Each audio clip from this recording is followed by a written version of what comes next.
Bienvenue sur la MIF, votre émission qui vous décrypte le Made in France. Bienvenue sur MIF Radio. Émission présentée par Lola Engelmann. Chers auditeurs et auditrices, bonjour, bienvenue sur La MIF, l'émission qui décrypte le Made in France. Et pour cette troisième semaine, je rappelle que c'est notre cher Léo qui est condamné à une semaine de vacances. J'espère qu'il ne vous a pas trop manqué sur l'émission de hier soir, on va quand même essayer de combler le vide.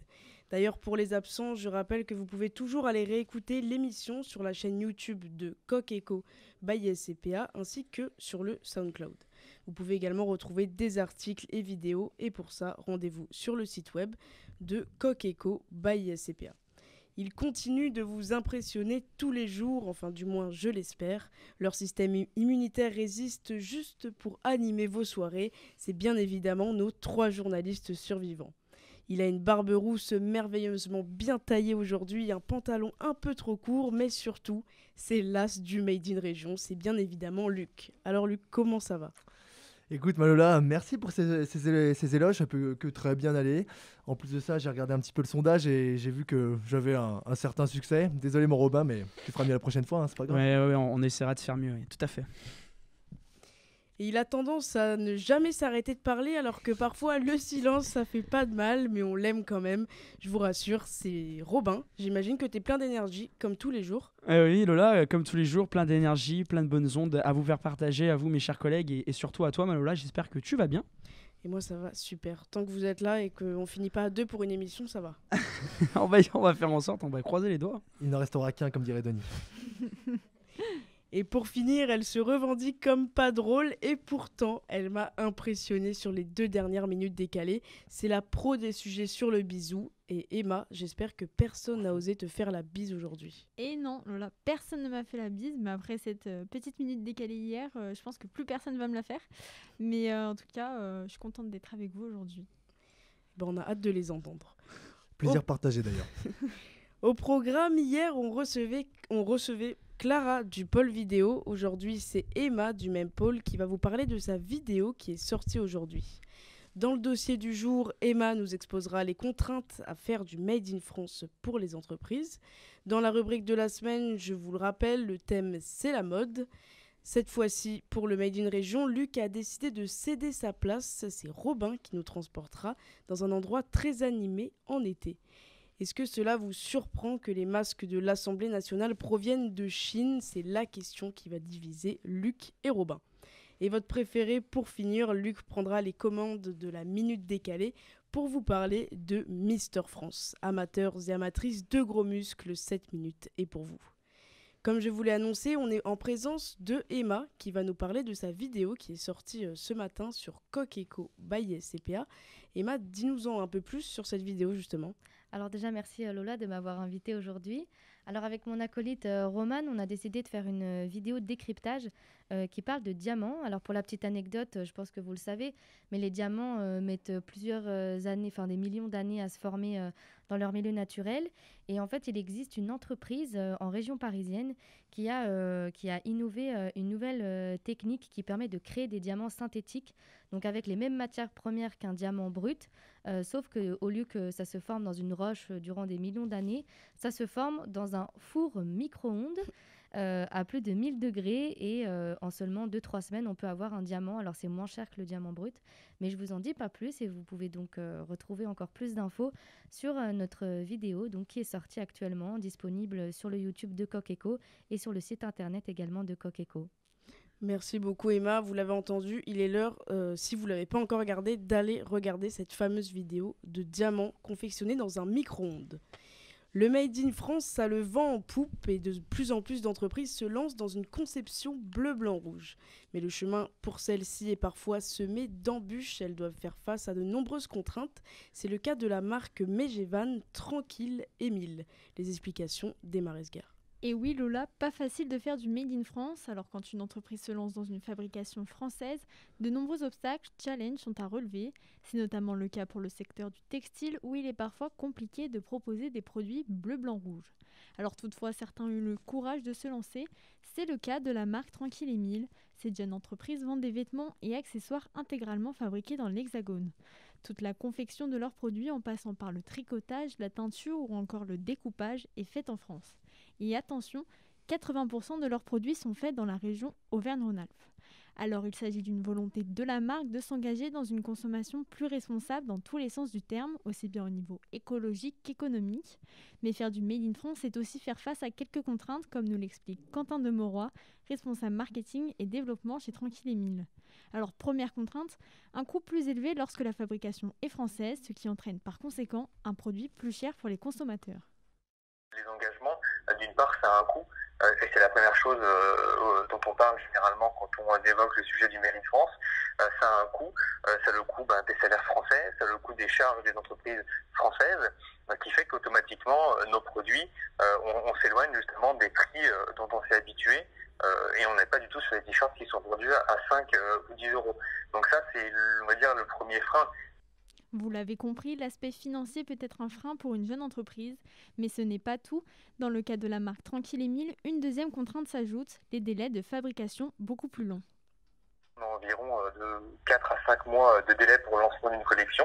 On va répondre à la demande et de pouvoir justement jongler entre les différents ateliers, entre les différents partenaires pour essayer de se caler au maximum sur la saisonnalité des produits. En voulant faire français et en plus local, Tranquille Émile ne s'est pas facilité la tâche. Une des premières difficultés de la conception locale est de trouver des savoir-faire. La recherche de sous-traitants locaux s'avère parfois complexe. On n'a pas la simplicité, comme dans d'autres métiers, de taper sur Google fabricant à côté de chez moi de t-shirts en coton bio par exemple. Donc on a vraiment dû justement s'adapter à savoir comment est-ce qu'on allait pouvoir s'entourer et rechercher des partenaires qui correspondent à nos engagements et à nos exigences. Et du coup, c'est beaucoup de temps de travail, justement. C'est beaucoup de réseautage, de discuter justement avec les différents partenaires, les différents sous-traitants. Pour autant, Quentin Demauroy explique que malgré ces différents freins, la motivation de faire du Made in France reste toujours aussi forte. Le but, faire le maximum pour s'engager dans une consommation plus éco-responsable, éthique, humaine et de pouvoir revaloriser des savoir-faire locaux. Merci Emma. En bref, pour s'engager dans du Made in France, il faut vraiment en avoir les convictions. On enchaîne sur notre rubrique de la semaine, on s'intéresse à la mode. Hier, Emma nous parlait de grandes marques de luxe qui renonçaient à l'utilisation d'animaux dans la confection de leurs produits. Aujourd'hui, Luc nous emmène en Haute-Vienne, loin du luxe, mais au cœur du Made in France, avec des chaussettes recyclées. Fabriquer des chaussettes de qualité à partir de tissus recyclés, c'est le nouveau défi de l'entreprise Brousseau, dont la manufacture est installée depuis 1938 dans le village d'Écars en Haute-Vienne. Une façon d'éviter le gaspillage et de se positionner dans une industrie de la mode plus respectueuse de l'environnement. Alors après 5 ans de recherche, l'usine d'Écars utilise un nouveau procédé pour recycler des chutes de tissus qui étaient jusque-là jetées. Pas question pour autant de rapporter vos vieilles chaussettes à l'entreprise, car Brousseau ne recycle que sa propre matière première. Par exemple, des chaussettes qui présentent trop de défauts de fabrication peuvent être vendues et qui jusque-là finissent à la décharge. Alors l'entreprise a même essayé de faire des coussins, des rembourrages, mais ça ne fonctionnait pas. Finalement, la solution a été trouvée avec les filiatures du parc à Brassac, dans le Tarn. Ainsi, les chaussettes jetées sont broyées et leur matériau est réutilisé pour fabriquer de nouvelles fibres. L'enjeu est de taille, car sur une année complète, c'est près de 40 000 à 50 000 euros qui sont perdus. Le directeur général de Brousseau précise que l'aspect financier n'est pas le seul facteur dans l'équation. Au fil des années, nous avons vécu un peu comme des riches avec des matières premières abondantes. Aujourd'hui, les matières premières commencent à se raréfier, c'est plus compliqué d'en trouver.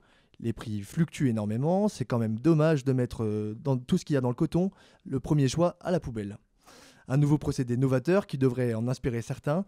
La mode éco-responsable revient au premier plan et c'est encore mieux quand elle est française. Ça, tu l'as dit. Merci Luc. Encore un bel exemple de marque éco-responsable. C'est bien, on est dans le thème aujourd'hui.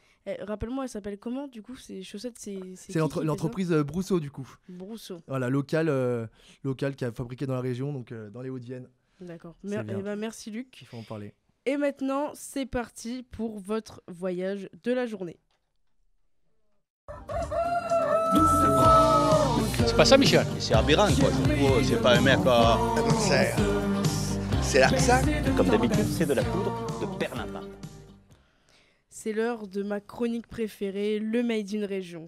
Hier, on a eu la chance d'avoir Luc sur la pelote basque et cette fois-ci, on a Robin sur mystère. Alors Robin, à toi de jouer. Où est-ce que tu nous emmènes aujourd'hui? Et oui Lola, aujourd'hui c'est moi qui vous emmène quelque part en France pour la 2e fois. Alors il faut savoir que pour ce Made in Région, j'avais envie de prendre un bateau de croisière pour me rendre dans les îles chaudes et profiter pleinement du soleil. Le souci c'est que les îles, il y en a plein.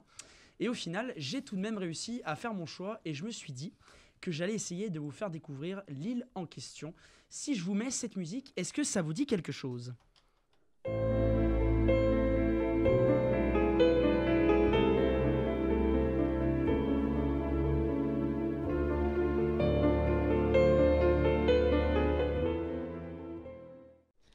Et est-ce que ça vous a dit quelque chose, les chers collègues? Moi, personnellement, pas du tout. Une musique classique J'ai l'impression que c'est une musique qui a un tempérament sudiste. Est-ce que je me trompe, mon cher Robin? Eh ben, écoute, Luc, il s'agit du chant corse. Et donc, mes chers collègues, direction la Corse. Ah là là, la Corse, qu'est-ce que ça change de la France? Que ce soit la plage, la chaleur du soleil ou les différentes spécialités qui y règnent. Il y a tellement de choses à dire sur cette belle île située en mer Méditerranée. J'ai eu la chance d'y mettre les pieds en 2019 avec un ami à moi. Et pour tout vous dire, c'était un vrai délice. Se baigner à la mer à plus de 30 degrés, boire des cocktails à longueur de journée, se trimballer en tongs du matin au soir. Mais quel bonheur! Enfin bref. La Corse, en quelque sorte, c'est le paradis. Mais aujourd'hui, chers auditeurs, j'ai décidé de vous parler d'une grande spécialité corse. Pour vous donner une petite idée, si je vous dis figatelou, ça vous dit quelque chose ? Personnellement, je suis allée plusieurs fois en Corse, donc oui, je pense savoir ce que c'est. Mais... écoute Emma, vas-y, exprime-toi. Il me semble que c'est de la charcuterie corse. Exactement, tu as visé juste. Elle est forte, cette Emma. Ah ouais, franchement très très douée. Très, très Il s'agit d'une saucisse sèche composée principalement donc de viande et de foie de porc. Mais alors, mes chers collègues, c'est là que je vous sollicite. Un petit peu de culture générale, ça vous fera pas de mal. Est-ce que vous savez comment on appelle le figatelou dans le sud et le nord de l'île ? Moi, toujours pas. Alors là, ah ouais, j'ai poussé un petit peu, mais je me suis dit que bon, ils en avaient quand même une petite idée, mais je pense pas du coup. Pas du tout. Justement, dans le sud de l'île, le mot se prononce figatedou. Dans le nord de l'île, en revanche, il se prononce figadelou. Alors, il existe en langue corse d'autres termes pour désigner cette salaison séchée, phytone, etc. Originellement, le figatelou est fabriqué à partir de porcs insulaires élevés par les paysans corses pour une production fermière autoconsommée et à l'excédent commercialisé. Il faut savoir qu'en 2018, le commerce est alimenté par 90% de transformations réalisées à partir de viande de porc d'importation et identifiées comme artisanales ou industrielles. Et pour vous mettre dans de bonnes conditions, mes chers auditeurs, en faisant mes recherches hier, je suis rentré en contact avec un berger qui a travaillé pendant plus de 20 ans dans l'élevage et la vente de charcuterie sur les marchés. Il s'agit de François Mercury qui nous explique comment le figatelou a réussi à s'imposer en Corse et également dans toute la France. En Corse, c'est la spécialité en Corse. Vous, ça fait depuis la nuit des temps qu'on mange du figatel en Corse. Hein. Il a été renommé comme ça. C'est culturel maintenant, le figatel. Vous savez, le figatel, on le mange avec le pain rôti comme ça à la braise. On peut le manger frit avec la pollen, la farine de châtaigne, une bouillie de pollen comme... dans une marmite, le figatel, on le mangeait comme ça. Mais il est reconnu, puisque les gens qui l'ont goûté, ils l'achètent. Et en revanche, seul ombre au tableau, 90% du figatelou que l'on peut retrouver sur l'île de Beauté n'est malheureusement pas d'origine corse ni d'appellation d'origine protégée. Merci Robin, tu nous en as appris pas mal sur ce figatelou, je ne sais pas si je le prononce bien. Si, tu le prononces. Ouais. Après bon, si vous voulez prendre l'accent, c'est à votre titre personnel, mais c'est vrai qu'il y a pas mal de choses à dire sur cette charcuterie, mais moi, après moi je suis pas un expert, et je suis allé en Corse qu'une seule fois, mais je ne connaissais pas. Ouais, ça y est, je crois qu'on a pris le bateau là avec Robin, on avait pris l'avion avec Léo, on est polyvalent dans ce pôle-là. Hein. Merci. Merci Robin. Avec grand plaisir. Merci encore Robin. Et maintenant, c'est l'heure du débat. Est-ce que cela vous surprend que l'Assemblée nationale se munisse de masques made in China ? Pour le rappeler aux auditeurs, en octobre dernier, François Ruffin révélait cette information à sa communauté Facebook via une vidéo. Sur la vidéo, il expliquait que pour cacher la provenance des masques, les services de l'Assemblée nationale prenaient soin de détruire l'emballage des masques d'origine en les remplaçant par des enveloppes blanches neutres pour bien cacher la provenance made in China. Robin et Luc, que le combat commence. Luc, est-ce que tu pourrais commencer s'il te plaît cette fois-ci? Parce que Allez. hier j'ai pris l'initiative, mais là j'aimerais que tu commences pour voir si le vote va changer ou pas. On verra. Très bien, mon Robin, belle tactique. Alors d'abord, j'invite les auditeurs à regarder cette vidéo de François Ruffin pour mieux comprendre le contexte. En tous les cas, moi, ça me choque de savoir que les masques ne sont pas d'origine française dans l'Assemblée nationale. Pourquoi? Parce que ça témoigne d'une incapacité française à répondre à une crise sanitaire. Si même l'Assemblée nationale, qui est quand même l'un des piliers de notre 5e République, ne parvient pas à être autosuffisante sur ce plan, ça envoie un message. La France n'est peut-être pas une grande puissance comme à l'époque. Symboliquement, je trouve que ça montre bien notre dépendance à l'hyperpuissance chinoise aussi. Je pense que les gouvernants ont longtemps revendiqué notre autosuffisance et aujourd'hui, elles ne le démontrent pas. Est-ce qu'on est encore la 5e puissance européenne? Ça, c'est à nous de le démontrer. Et lors de cette première vague de Covid-19 en 2019, c'est Jérôme Salomon, ex-directeur général de la santé, qui sur ce sujet a donné des explications. Il a assuré qu'en 2018, on aurait assez de masques. Et en fait, il s'est avéré qu'on n'avait pas assez de masques du tout et qu'on est encore dépendant de la Chine. Donc voilà, ils ont indiqué des mesures, des chiffres qui étaient erronés parce que des masques, finalement, n'étaient pas assez de bonne qualité pour les Français. Et je trouve ça malheureux. Je pense qu'Emmanuel Macron devra remédier à ce problème. Très bien Luc, eh bien de mon côté chers auditeurs, sachez que je ne suis absolument pas d'accord avec toi Luc. Pour moi ça ne me surprend pas que les masques de l'Assemblée nationale proviennent de la Chine. Pour cause, je tiens également à vous rappeler mes chers auditeurs qu'au tout début de la pandémie, le territoire français était en pénurie de masques. En effet le 31 mars 2020, le président de la République Emmanuel Macron expliquait, je cite, « Plus d'1 milliard de masques proviennent de Chine, mais il nous faut aussi et avant toute chose produire davantage sur notre sol, produire plus sur le sol national pour réduire notre dépendance, sauf que 2 ans plus tard, rien n'a changé. Sachez que 80% des masques en circulation sont chinois. Vous l'aurez donc compris, il n'y a seulement que 20% des masques en circulation en France qui sont d'origine française. Et pour ceux qui ne le savaient pas, sachez que la France a acheté 5,3 milliards d'euros de masques chinois en 2020. On était bien évidemment en pleine pandémie. C'est-à-dire que la France a dépensé autant à l'étranger en achat de masques en 1 an que sur son territoire pour investir dans la santé sur 5 ans. Au final, que les masques de l'Assemblée nationale proviennent de Chine, de France ou d'ailleurs, cela ne changera rien quant à l'efficacité du masque. Alors, n'hésitez pas de votre côté, de chez vous, ou d'où que vous soyez, à réagir à ce débat. Dites-nous si c'est plutôt Luc qui vous a conquis ou bien Robin. N'hésitez pas à réagir en commentaire sous la vidéo YouTube ou encore sur le SoundCloud. Encore plus animé et clivant qu'hier le débat. Aujourd'hui, j'ai bien aimé. J'espère que les auditeurs ils vont voter pour moi. Il a préparé sa rhétorique. Mais d'ailleurs, Emma et Lola, vous avez un avis sur la question? Moi, ça m'étonne pas que les masques ne viennent pas forcément de France. Après, tu as parlé de la vidéo. Moi, c'est ça. La vidéo, c'est vraiment un coup bas. Limite, parce qu'à la limite, bon, la France manque de masques, voilà, c'est un problème. Mais de cacher la provenance, je vois pas le. Pour moi, la vidéo, elle dénonce aussi. Enfin, c'est un coup bas ce qu'ils ont fait. Encore si c'est pas caché, parce qu'on sait très bien que il y a eu une grosse pénurie de masques, on a eu beaucoup de mal avec les masques, donc. Mais pourquoi le cacher? Voilà, symboliquement, je trouve ça moche. La symbolique est pas très jolie. Et puis en plus, je crois qu'elle est passée que sur Facebook la vidéo. Je l'ai pas vue ailleurs sur les réseaux. Ouais, ça a été rapidement repris par des dépêches, mais assez rapidement. Quoi. Ouais. Bon. Ça fait un petit scandale, je pense. En même temps, normal. Enfin, pour moi, je trouve ça normal. Ouais. Bon, c'est la fin de ce débat. C'est la fin de ce débat, effectivement. Le week-end dernier a eu lieu la finale du concours de Mister France. Les hommes du sud de la France ont brillé et Luc a bien son mot à dire. Alors oui, Lola, je sais pas si tu as déjà entendu parler du concours Mister France. Tu sais, l'équivalent de Miss France, mais pour les mecs. Alors l'élection se déroulait samedi dernier, et la seule différence entre les deux concours, c'est le genre, bien sûr, mais surtout les moyens financiers déployés. Les filles, elles ont le droit au plateau TF1 avec Jean-Pierre Pernaut. Les mecs, eux, c'est un peu moins vendeur. Ils ont le droit de faire la une du Creusot Magazine, et la présentatrice n'est autre que Ginette de la Buvette. Ah, s'il y a bien un endroit où les femmes n'iront pas manifester, c'est bien celui-là. Mais bon, malgré tout, j'ai décidé de vous en parler. Alors l'élection se déroulait samedi dernier d'ailleurs, et c'est le jeune Lenny Tabourel qui a été élu. Alors je me suis renseigné un petit peu sur lui. Bon, le gars est plutôt beau gosse, brun, 1m89, militaire, et ancien obèse en plus. Moi je dis bravo mon gars, ton élection ne souffre d'aucune contestation, si ce n'est une. Encore un Mister France qui n'a pas de calvitie. Ah non, je vous jure, j'ai mené mon enquête depuis l'année 2015. Seuls des BG mécheux ont été élus. Thomas Cornelius en 2020, Bilal Malek en 2021, Céline Maric en 2016, je peux tous vous les citer. Non, en 2022, normalement Mister France, ça doit être celui qui a...